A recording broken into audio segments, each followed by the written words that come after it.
My video went a little long, so I'm going to talk fast. That's my goal, because I don't want Keith to hold up the stop sign in front of my face. This is a Fisher-inspired science project, and my valued co-authors are Justin and Yingling. I'm going to talk fast because there's two manuscripts that are being presented here. There's a bite model manuscript, and that's a Suka et al. Manuscript, and there's an economics portion, and that's a Chan et al. I am the Al. I'm not sure if Michelle's in here. Oh, my other co-author, oh, come on in. Come in. Where are you hiding? Oh, here you are. The star of the show is Isistius brasiliensis. This is a cookie cutter shark.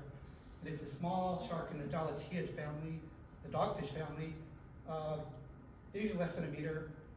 They can be a nuisance. They're actually potentially a man-eating shark because humans get attacked by these. They take little pugs of flesh out. They're called micropredators by some scientists. I prefer them as a strange version of a parasite because as they're predators, but they typically don't kill their prey if they're just taking chunks out. So that kind of makes them like a seagoing version of a flea or a tick. So Isistius brasiliensis, they attack submarines, undersea cables, ships, whales, sharks, anything big. They're probably the most fearless animal out there because if something rushes up to them, they're going to take a bite. They're not going to freeze or flee. They'll attack. One of my favorite animals. Eat everything. Don't eat the cats. Don't eat the cats. Dogfish. Oh, dogfish cat. Oh, sorry.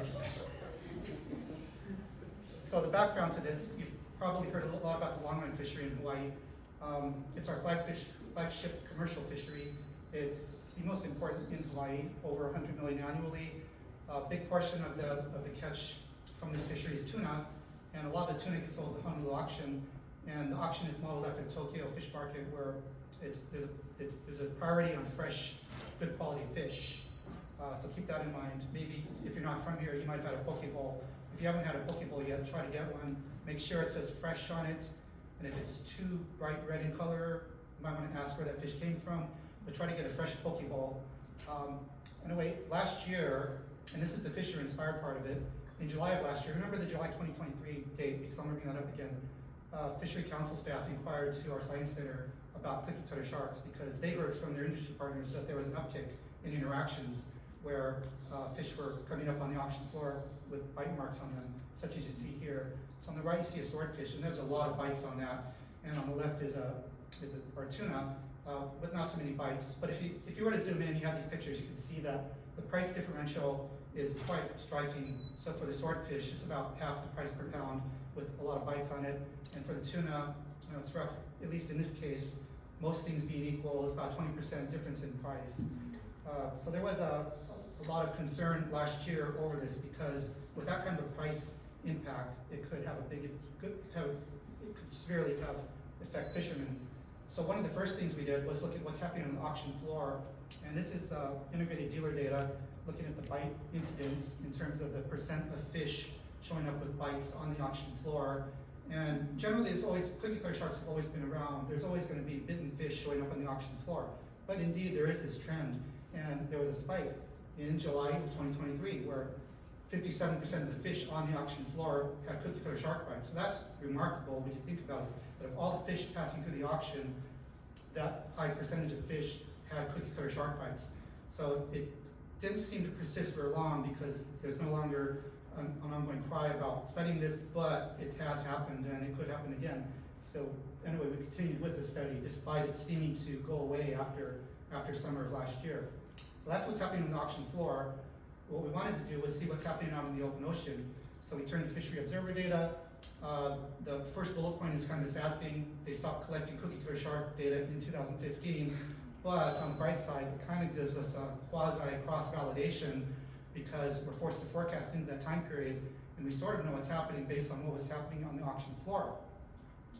So we built some models using environmental data, merged through many years, 2005 to 22, from the Fishery Observer Program, with a model that estimates the probability of a fish being bit, and using ensemble boosted regression trees. And if Justin starts grimacing, I'm probably going to misspeak something, so keep his face in mind. We have a lot of predictor variables here. This is slide 1 of 2, so there's a lot of variables, and someone in the back room is going to say, that's way too many variables, you over-parameterize. And this is just the operational variables of what's happening on the fishing boat. There's a lot there, but keep in mind that point when somebody's going to claim, that's over-parameterized. Keep that in mind. We're moving now to more variables. These are more covariates, these are environmental variables. There's a long list here. There's more stuff than I would typically use. And that same person is probably thinking, this is hopeless, you're over-parameterizing. But think about what's not here. There's a lot of variables there, but what's not here? Latitude and longitude aren't here. So most models will move forward with something forcing you onto a map-like projection. And while common, that's not a great way to approach things out in the open ocean. You don't want to tie things artificially to a point on a map. That's very artificial, and there's no need to do that. We do want to know what's happening in the open ocean, but more in the context of the dynamic ocean, using variables that meaningfully represent where you are in that ocean, realizing that it does change. And what about island mass effects? Someone's going to say, well, if you look at the last bullet point, we do take into account distance to 200 meter isobel. So that ties you to land masses. So yes, there are a lot of variables here, but I say there's a reason for that.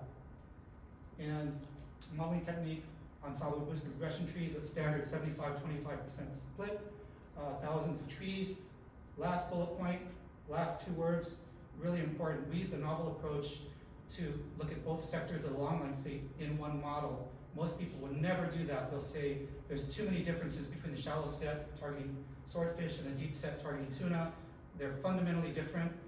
Well, they are different for reasons defined by those operational variables I showed in the other slide. By taking those into account into the modeling approach, you can actually apply a model to the entire longline fishery, and it is able to distinguish those 2 sectors within the model. And of course, there's many shades of gray as well. So it's often difficult on a set by set level to say which one is deep and shallow. But by taking into account all those variables, the model will address that. This is the results. We had a very good R-squared, good model skill. When Justin first showed this to me, I thought he was pulling my leg. I said, you gave me the same map. It's actual on the left and predicted on the right. It's the same map. Well, it's not. It's actually, we've drilled down to this many times. It does a very good prediction of the spatial pattern for the bite model. This is the full combined longline fleet, and you can see the full extent of the fishery geographically that extends almost to the west coast, and that's the shallow set swordfish. And going further south, that's primarily deep set tuna. Pretty big footprint. If we look at just the tuna sector, we see that it's a little bit more compressed around the archipelago. Again, very good fit for the deep set, and I'll talk about the temporal fits later. I'm going to look at some quick visuals of what's driving the model, and this is arranged such that the variables at the top are the most important, and working your way down. I'm going to go through about 6 of them. I'm not going to talk much about the top one. That's permit. That's a categorical variable. It's a lot of degrees of freedom. It will soak up a lot of the variability. There is a permit captain/vessel effect out there. We know that. So that's a valid thing. It's also able to account for the spatial and temporal autocorrelation, because we know that sets of gear are not occurring randomly in time or space. They're occurring on sets, on trips, and they're all human driven. And we know that there's going to be a lot of, that's not random. But the permit number will soak that up. Looking at fish count, to model the bite probability, it's a no-brainer that you have to have fish on the line for a bite to happen. And as you get more fish, there's a higher bite probability. And that's seen here. This is the deep set. This one is actually one of the key takeaways from our study, in that the night hours is a very important covariate. This is the amount of time the gear was allowed to soak during the nighttime. Now for deep set, and this is for the deep set is typically a daytime fishery targeting the tunas, and depending on how things are going on the vessel, there could be some amount of soak of the gear into the nighttime hours. And that seems to be driving a lot of the cookie cutter shark bites as the gear process impinges onto the nighttime hours. There's also a lunar cycle, and we see that during the darker phases of the moon, there's a higher contribution to the bite probability. Bright moon, much less. This is sea surface salinity, and I don't want to get too far into the weeds here, saying that in certain salinities that the sharks avoid or they like. These next two variables, sea surface salinity and sea surface temperature, are likely part of the geolocation aspect of the modeling, that we don't have latitude and longitude embedded in the model, but by some of these dynamic oceanographic covariates, they are able to reconstruct some spatial pattern. So sea surface temperature, I'm not going to say that cookie cutter sharks like lower temperatures. There was actually an uptick at the bottom, a few outlier points at higher temperatures where it started to curve back up. I actually photoshopped those out, Justin, because I didn't want to talk about it, but they're actually important. It's a very small number of data points to the far south where that bite probability started to come back up. But that actually emphasizes the point about the geolocation aspect weighing more than just the sea surface temperature itself. Day of year, this shows the seasonal pattern where there's a dip in the summertime. And going back to the time series aspect of this exercise, as I mentioned, we had observers reporting cookie cutter shark bites into the data up through 2015. After 2015, we didn't have that, and that's where I was talking about that quasi-cross-validation thing. So what happened after 2015 based on just the bite model? Well, it actually started to come down, and this was kind of surprising because we thought we had everything explained, but we were expecting something to start going upwards. So thanks to Justin exploring this in great detail, we figured that it had to do with the fish count, that we're comparing two different things. This is a bite probability per set, and the auction floor was, of all the fish out there, what fraction of the fish were bit. Two very different things, and the in-between part of that is the fish count. So if you rerun the predictive model by holding fish count constant, and also get rid of the vessel effects, we start to see a pattern that closely mimicked that first plot I showed of what's happening on the auction floor. What is driving this trend? Well, night hours. Night hours are clearly involved because they've been trending upwards for many, many, many years. And what's driving night hours? Well, what we think is happening there is looking at an even longer time series from the logbook data. We see going back to 1990, there's an increasing trend in hooks per set in the deep set tuna fishery. And that's just been trending upwards. Clearly, this can't go on infinitely, so it will probably start to level off. But this increasing trend of hooks per set is probably fundamentally tied to the increasing bites happening. So in summary, for the bite model summary, we create things, soak time, hooks per set increasing. Talk about fish price modeling. I'm a little out of my comfort zone here, but we use a linear construct to estimate the price of an individual fish, taking into account the characteristics of the fish. I know Keith is going to hold up the stop any second now. We also had daily market conditions, some proxies, trip-specific information, a very complex model, but it had an R-squared of about 0.89 to predict the price of an individual fish showing up on the auction floor.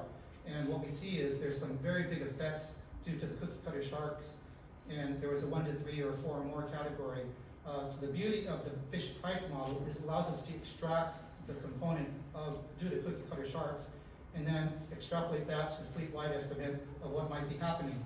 So in terms of fleet-wide estimate, we're talking about on the order of $25,000 per year for the cookie cutter shark damage categories of 1 to 3 or 4 or more. And we also looked at other damage and shark damage, and it's like in the hundreds of thousands per year. So shark damage from anything is important, and cookie cutter sharks are no exception. So in summary, we had a bite model recreating the spatial component and the temporal, increasing over time, so time, hooks per set, and we did some economic modeling to look at what the fleet was absorbing due to the cookie cutter sharks. Here's our email addresses and a QR code for the talk if you want to look at the slides. And we didn't hold up the stop yet, so maybe I finished on time. I'm done.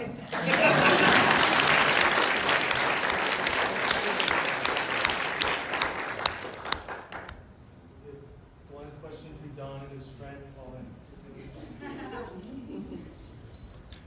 Sorry, I don't want to steal your one question. I was just curious, what is the resolution of the geospatial data that you guys were using?